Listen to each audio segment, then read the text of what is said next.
Plessy versus Ferguson was a U.S. Supreme Court case that took place on May 18, 1896. It all started when Homer Plessy, a man who was 7/8 white and 1/8 black, bought a ticket on a train to travel within Louisiana and sat in a seat in an all-white car.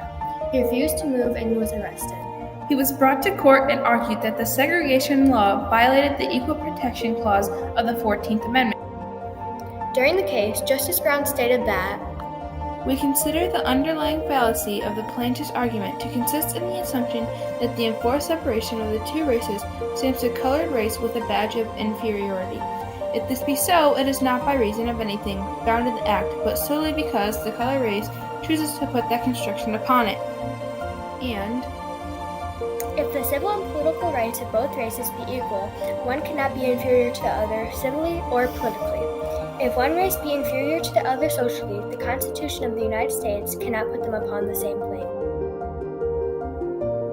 Justice John Marshall Harlan, in his dissenting opinion, states, the judgment this day rendered will, in time, prove to be quite as pernicious as the decision made by this tribunal in the Dred Scott case, which had declared that African Americans were not entitled to the rights of U.S. citizenship.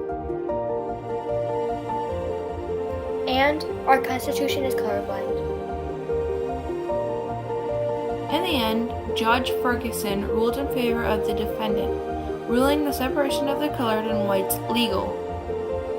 This case was a turning point for colored people. It began the fight for equality because people wanted to get rid of the separate but equal laws. The case opened people's eyes and made them want to fight. The lasting impact of Plessy versus Ferguson is that in most states, nobody is separated in any way and everyone is equal.